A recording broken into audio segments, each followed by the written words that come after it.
welcome you all back to my channel. I'm super excited about today's video, and this one was super hard for me to prepare for. It was so hard to figure out because I have over 50 favorite horror films on my letterbox, so I had to really think about this, and I finally figured out a way to share them with you guys. Now, before we get into today's video, it would mean the world to me if you would give the video a like and give my channel a subscribe. If you do that, be sure to hit the notification button so you won't miss a post anytime I post a video. Now let's get into the video. I'm actually going to be counting down these videos from 10, so starting at number 10 would have to be Sleepaway Camp 1983. Sleepaway Camp, aka Nightmare Vacation, is a cult classic slasher flick written and directed by Robert Hiltzik.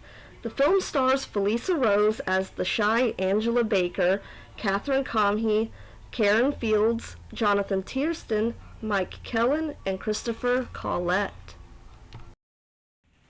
If you're a fan of the Friday the 13th franchise or 80s slashers just in general like me, I highly recommend this to you if you've never seen it. It's so much fun, and Felissa Rose is a lot of fun. Now, there isn't much else I can say about the Sleepaway Camp movie without spoiling it for you guys, but I can say that I could see myself doing a future video on it. All I can really say is just, check it out if you've never seen it. Let me know what you think about it. It's such a fun movie, such a good campy slasher from 1983. You guys will love it.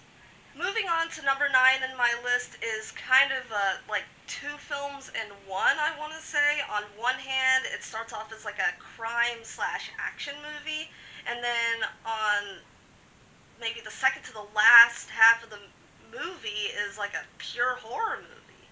And if you haven't figured it out yet, of course I'm talking about From Dusk Till Dawn, 1996. From Dusk Till Dawn was directed by Robert Rodriguez and written by Quentin Tarantino. A few things I really love about the film is how scary the vampires are, the fantastic dialogue, and the fact that Quentin Tarantino even starred in the movie himself. Just like Sleepaway Camp, this is one I'm definitely going to have to do a future video on just because of how much fun it is. Number 8 on my list of top 10 horror films of all time is actually a sequel to a very well-known John Carpenter flick, Halloween 2, 1981. Okay, now hear me out here. I know it's a little weird to have a sequel to a movie be on my top 10s, and of course the original Halloween's always going to be in my top 50s, but I watched Halloween 2 so much as a kid.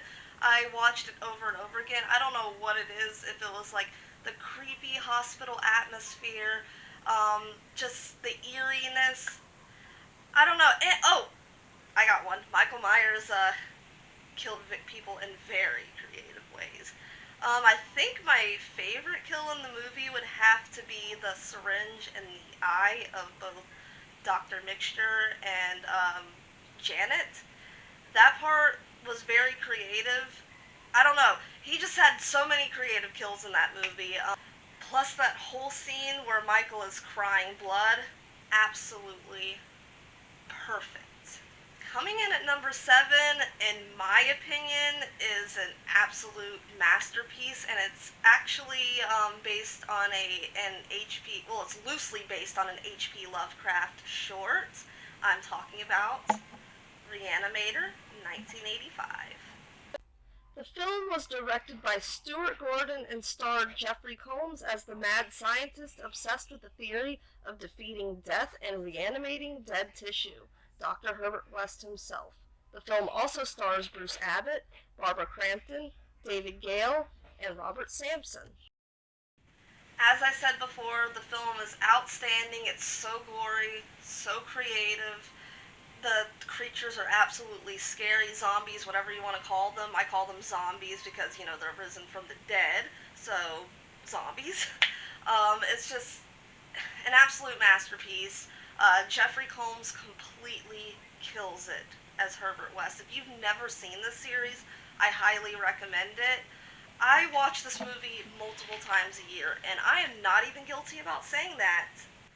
Next up, coming in at number 6 on the list of my top 10 favorite horror films of all time, is another favorite amongst the horror community, and we just got a new one.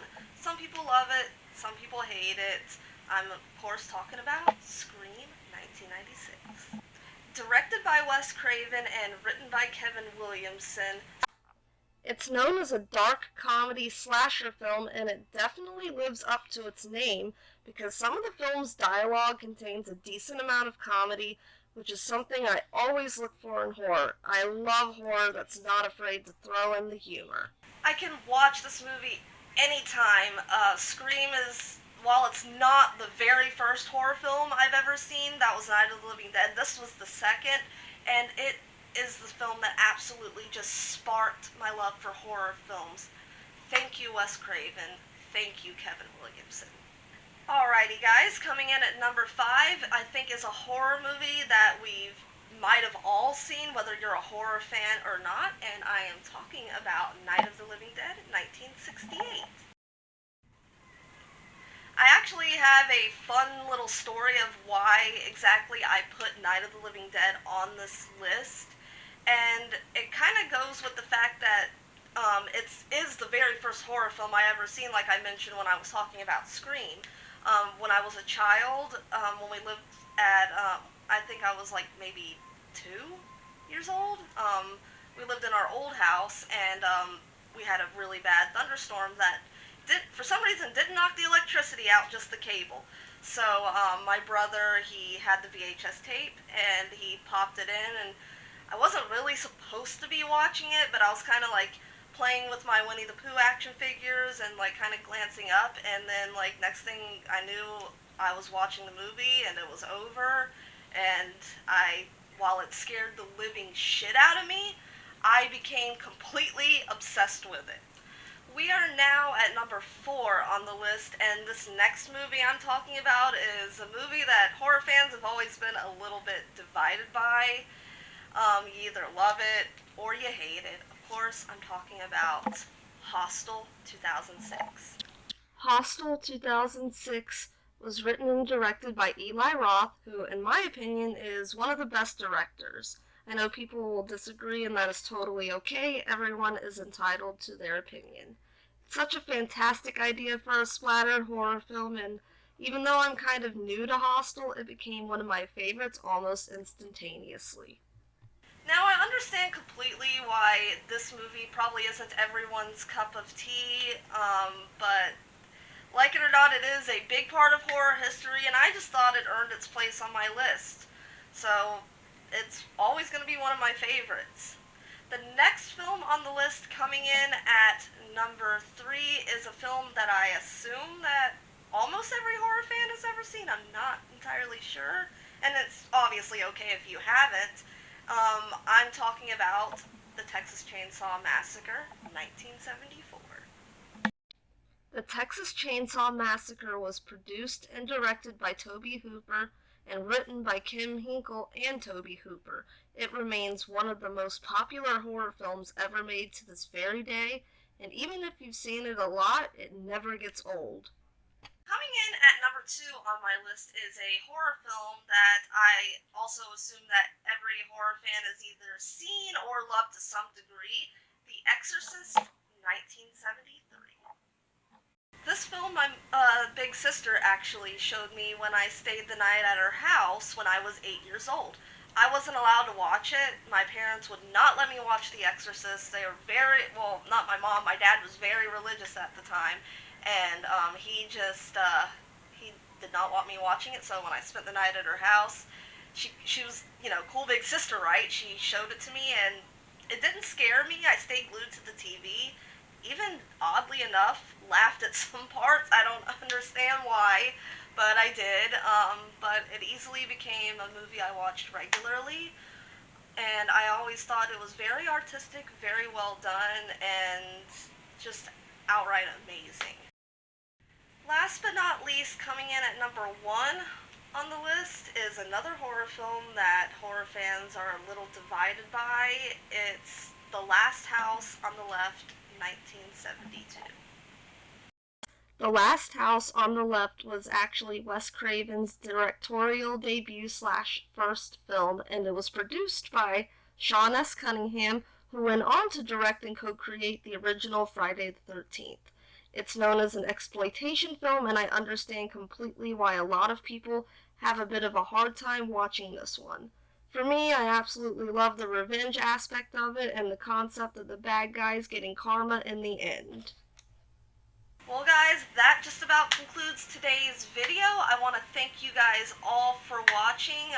Let me know how I did in the comments, if I'm getting better at this YouTube thing, etc.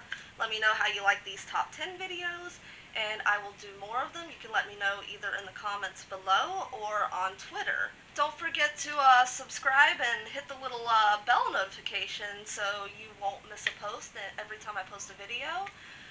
You can follow me on Twitter at SpookyCelestial. You can follow my Instagram at Celestial Horror.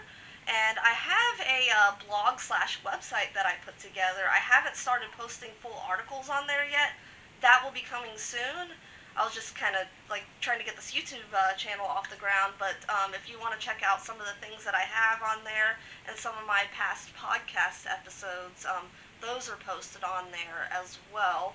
That's purgatoryhorror.wordpress.com. And I just wanted to thank you guys so much again for watching. I really appreciate it. Hopefully I'm getting better at this. I love you. So long and pleasant screams.